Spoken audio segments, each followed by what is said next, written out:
பெருந்தலைவர் காமராஜர் அவர்கள் தமிழகத்தில் முதலமைச்சராக இருந்த காலகட்டத்தில் தன்னுடைய பதவியை ராஜினாமா செய்துவிட்டு டெல்லிக்கு வர வேண்டும் என்று பாரத பிரதமர் நேரு அவர்கள் கூறியதாகவும், காமராஜர் மீது குற்றச்சாட்டுகள், ஊழல் குற்றச்சாட்டுகள் இருந்த காரணத்தினால் காமராஜரை பதவியை ராஜினாமா செய்ய சொன்னதாகவும் ஒரு பத்திரிகையாளர், செய்தியாளர் முத்தார் என்ற ஒரு செய்தியாளர் காமராஜர் மீது தவறான எண்ணத்தையும் தவறான செய்திகளையும் மக்கள் மத்தியிலே, இளைஞர்கள் மத்தியிலே பரப்ப வேண்டும் என்ற நோக்கத்தோடு திட்டமிட்டு இது போன்ற செய்தியை பரப்பினார்கள். காமராஜர் அவர்கள் எதற்காக தன்னுடைய பதவியை ராஜினாமா செய்தார்கள்?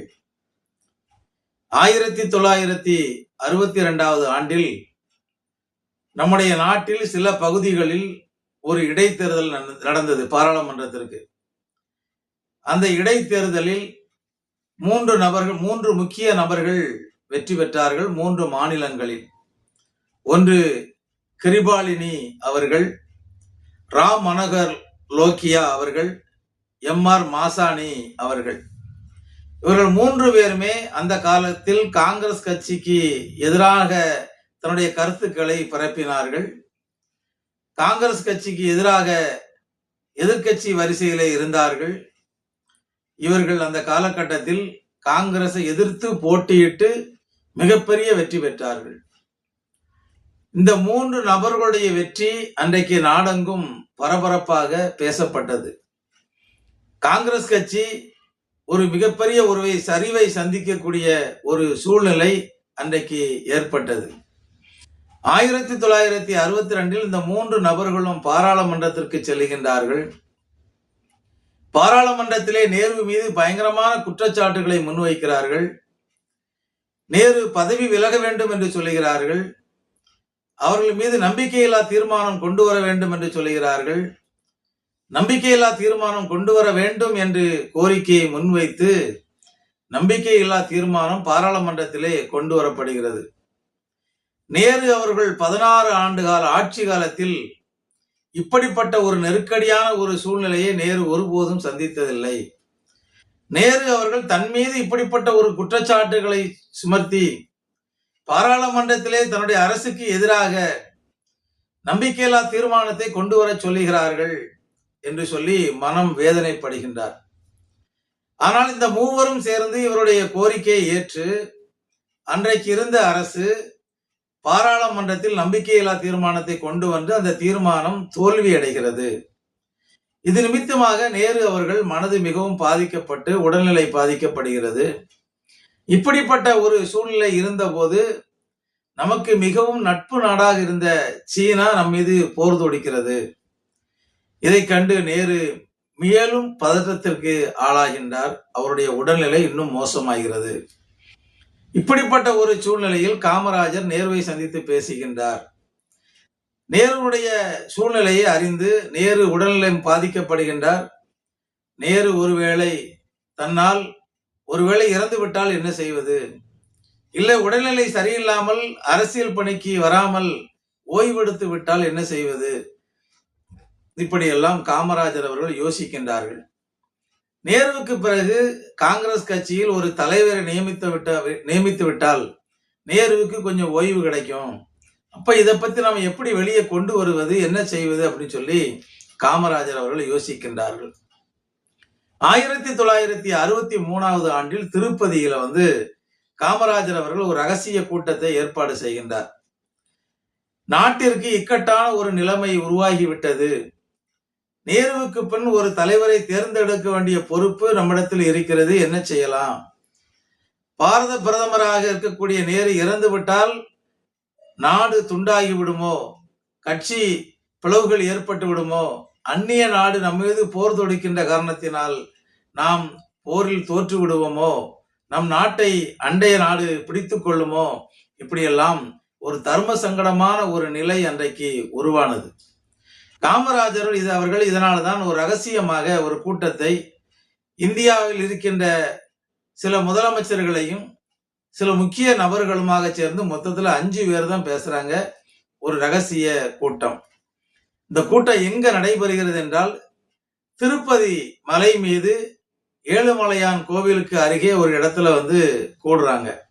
அன்னைக்கு யாரெல்லாம் இந்த ரகசிய கூட்டத்தில் கலந்து கொண்டார்கள் என்றால், தமிழக முதலமைச்சராக இருந்த காமராஜர் அவர்கள், ஆந்திர முதலமைச்சராக இருந்த சஞ்சீவ ரெட்டி அவர்கள், கர்நாடக முதலமைச்சராக இருந்த நிஜலிங்கப்பா அவர்கள், மேற்கு வங்க காங்கிரஸ் குழு தலைவராக இருந்த அதுலியா கோஸ் அவர்கள், தென் கன்னட மாவட்டத்தைச் சேர்ந்த நாடாளுமன்ற உறுப்பினர் சீனிவாச மல்லையா அவர்கள், இவர்கள் 5 பேரும் திருப்பதியில ஒன்னா கூடி பேசுறாங்க.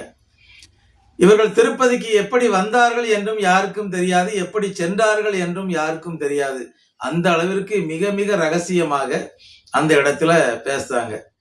நேருவுக்கு பின் காங்கிரஸ் கட்சியில் யாரை தலைவராக கொண்டு வரலாம், நேருவுக்கு பிறகு காங்கிரஸ் கட்சியை எந்த மாதிரியான ஒரு கட்டமைப்பில் கொண்டு போகலாம், நம்முடைய கட்சியானது இப்போது கொஞ்சம் கொஞ்சமாக வலுவிழந்து கொண்டிருக்கின்றது, நாடாளுமன்றத்தில் இதுவரையில் நம்பிக்கையில்லா தீர்மானம் கொண்டு வராத 16 ஆண்டு காலமாக நம்பிக்கையில்லா தீர்மானம் என்று யாரும் கொண்டு வரல, ஆனா இப்ப கொண்டு வந்தாச்சு.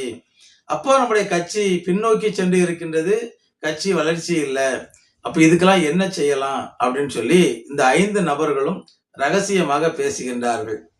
மாலை 8 மணி அளவில் பேச தொடங்கிய இந்த பேச்சானது அதிகாலை 5 மணிக்கு தான் முடிவடைகிறது. அந்த அளவிற்கு 5 நபர்களும் நாட்டை பற்றி ரகசியமாக பேசுகின்றார்கள். அதில் ஒரு முடிவெடுக்கின்றார்கள். அதுல என்ன முடிவெடுக்காங்க அப்படின்னா, மொராஜி தேசாய் அவர்களை ஒருபோதும் நாம் வர விட்டுறக்கூடாது, நேருவுக்கு பிறகு காங்கிரஸ் கட்சியினுடைய தலைவராக லால் பகதூர் சாஸ்திரியை தான் நம்ம தேர்ந்தெடுக்கணும், அவரைத்தான் நம்ம கொண்டு வரணும் அப்படின்னு சொல்லி ஒரு முடிவை எடுக்கிறார்கள். இந்த முடிவை எடுத்து எல்லாரும் கேட்காங்க, அந்த 5 பேர்கள் கேட்கின்றார்கள், இதை நேரு சம்மதிப்பாரா, நேருவுக்கு உடல்நிலை சரியில்லாத காரணத்தினால காங்கிரஸ் கட்சியினுடைய தலைவராக லால் பகதூர் சாஸ்திரி நியமிப்பதற்கு நீங்கள் தான் அவரிடத்துல ஒப்புதல் வாங்கணும் அப்படின்னு சொல்லி காமராஜரிடத்தில் அந்த பொறுப்பை ஒப்படைக்கின்றார்கள். காலை 5 மணிக்கு திருப்பதி மலையில் இருந்து கீழே இறங்கி அவர்கள் இருக்கின்ற இடங்களுக்கு சென்று விடுகிறார்கள். எப்படி மேல வந்தாங்கன்னு தெரியாது, எப்படி கீழே போனாங்கன்னு தெரியாது. அந்த அளவிற்கு இந்த கூட்டம் ரகசிய கூட்டமாக இருந்தது. சில நாட்கள் கழித்து பாரத பிரதமர் நேரு அவர்களை காமராஜர் அவர்கள் சந்தித்து தான் பேசியதை பற்றி, முடிவெடுத்ததை பற்றி நேருவிடத்துல சொல்லுதாங்க. காங்கிரஸ் கட்சியினுடைய தலைவராக லால் பகதூர் சாஸ்திரியை நம்ம நியமிச்சிருவோம் அப்படின்னு சொல்லி பேசுறாங்க. அதற்கு நேரு அவர்களும் ஒப்புதல் அளிக்கிறார்கள். இந்த நேரு அவர்கள் ஒப்புதல் அளித்த இந்த செய்தி சில இடங்களுக்கு கசிந்து விடுகிறது. அங்க மொராஜி தேசாய் அவர்களுக்கு இந்த செய்தி கேட்கப்படுகிறது. மொராஜி தேசாய் அவர்கள் இதற்கு எதிர்ப்பு தெரிவிக்கின்றார்கள்.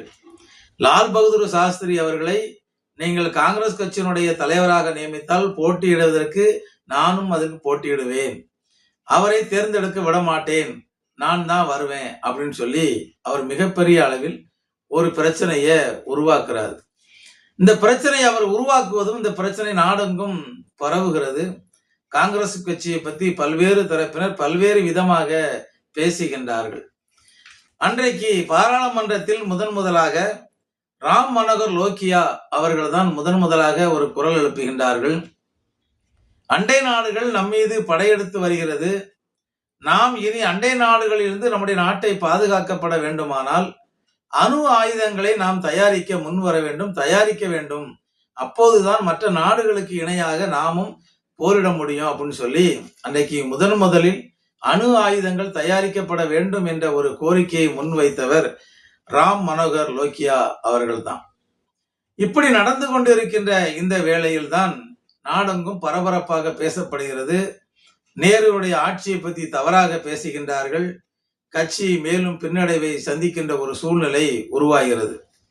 காமராஜர் அவர்கள் இதற்கு ஒரு திட்டத்தை வகிக்கின்றார். என்ன திட்டம் அப்படின்னா, மாநிலங்களில் இருக்கின்ற அரசியல் அனுபவம் வாய்ந்தவர்கள், அரசியல் முக்கிய பதவி வகிப்பவர்கள் எல்லாருமே கட்சி பணியாற்றுவதற்கு வர வேண்டும், நம்முடைய பதவிகளை எல்லாம் ராஜினாமா செஞ்சு விடுவோம், செஞ்சுட்டு நம்மலாம் கட்சி பணிக்கு வருவோம், நம்முடைய இடங்களுக்கு அங்கு இருக்கின்றவர்களை அந்தந்த பொறுப்புகளை கவனிக்க சொல்லுவோம் அப்படின்னு சொல்லி ஒரு முடிவெடுக்கின்றார்கள். இது நாடெங்கும் பேசப்படுகின்றது. காமராஜர் இந்த மாதிரி பெரிய ஆட்கள் எல்லாத்தையுமே கட்சி பதவியை அரசியலில் இருக்கக்கூடிய முக்கிய பதவிகளை ராஜினாமா செஞ்சுட்டு கட்சி பணியாற்ற வாங்க அப்படின்னு சொல்லுதாரு. இதுல ஏதோ ஒரு உள்நோக்கம் இருக்கிறது என்று பத்திரிகைகள் மிகப்பெரிய செய்திகளை எழுதுகிறது. ஒருவேளை நேருவுக்கு பிடிக்காதவர்களை நேரு பதவி நீக்கம் செய்ய வேண்டும் என்பதற்காக இப்படி ஒரு திட்டத்தை செய்தாரா, காமராஜர் இப்படி ஒரு திட்டத்தை செய்தாரா அப்படிலாம் சொல்லி அன்றைக்கு இருந்த பத்திரிகைகள் ஒவ்வொன்றும் ஒவ்வொரு கருத்துக்களை பதிவு செய்கின்றது. சில பத்திரிகைகள் எழுதுகிறது இது காமராஜருடைய பிளான், இந்த திட்டமே காமராஜர் திட்டம், கே பிளான் திட்டம், இப்படி எல்லாம் பத்திரிகைகள் அன்றைக்கு செய்திகள் எழுதுகிறது.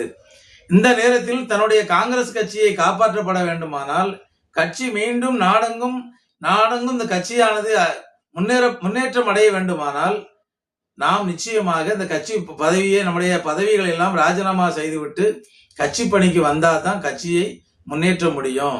அப்படிங்கிற ஒரு சூழ்நிலையில் தான் காமராஜர் அவர்கள் தமிழக முதலமைச்சராக இருந்த தன்னுடைய பதவியை ராஜினாமா செய்கிறார்கள். காமராஜர் அவர்கள் தமிழகத்தில் முதலமைச்சராக இருந்த முதலமைச்சருடைய பதவியை ராஜினாமா செய்கின்ற என்று சொல்லுகின்ற போது பெரியார் அவர்கள் இதற்கு மிகப்பெரிய ஒரு எதிர்ப்பை தெரிவிக்கின்றார்கள்.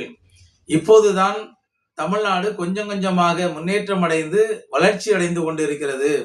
இப்படி இருக்கக்கூடிய ஒரு சூழ்நிலையில் நீங்கள் இந்த முதலமைச்சர் பதவியை ராஜினாமா செய்துவிட்டு சென்று விட்டால் மீண்டும் கல்வி பணி, விவசாய பணி, எல்லா பணிகளும் நின்றுவிடும். இந்த அளவுக்கு ஒரு வளர்ச்சியை தமிழகம் மீண்டும் எட்டாது, வராது. அதனால நீங்க ராஜினாமா செய்யக்கூடாது என்று காமராஜரிடத்தில் மிக கண்டிப்போடு பேசுகின்றார் பெரியார் அவர்கள். ஆனால் பெரியார் என்ன சொன்ன போதிலும் கூட காமராஜர் தான் எடுத்த கொள்கையில் பின்வாங்காமல் தன்னுடைய முதலமைச்சர் பதவியை ராஜினாமா செய்கின்றார். காமராஜர் முதலமைச்சர் பதவியை ராஜினாமா செய்துவிட்டு கட்சி பணிக்கு சென்ற போது அவரோடு இருந்த நண்பர்கள், அவரோடு இருந்த முதலமைச்சர்கள், காங்கிரஸ் கட்சியில மிகப்பெரிய பொறுப்பை வகித்தவர்கள் எல்லாம் உடனே ராஜினாமா செய்துவிட்டு கட்சி பணியாற்ற வருகின்றார்கள். இதற்காக இதை பதிவு செய்கிறேன் என்று சொன்னால், காமராஜர் அவர்கள் எதற்காக, எந்த மாதிரியான சூழ்நிலையில் கட்சி வளர்ச்சியை பாதிக்கக்கூடாது, கட்சி வளர்ச்சி அடைய வேண்டும், நாடு ஒற்றுமையாக இருக்க வேண்டும், அதற்கு நாமெல்லாம் அனுபவம் வாய்ந்தவர்கள் கட்சி பணிக்கு வர வேண்டும் என்பதற்காகத்தான் காமராஜர் அவர்கள் தன்னுடைய பதவியை ராஜினாமா செய்தார். காமராஜர் எதற்காக இதை பதிவு செய்கிறேன் என்று சொன்னால், காமராஜர் ஊழல் செய்து விட்டார். காமராஜர் ஊழல் செய்த காரணத்தினால்தான் நேரு அவர்கள் ராஜினாமா செய்ய சொன்னார். இப்படியெல்லாம் ஒரு தவறான குற்றச்சாட்டை பெருந்தலைவர் காமராஜர் மீது சுமத்திய காரணத்தினால் நான் இதை பதிவு செய்கின்றேன்.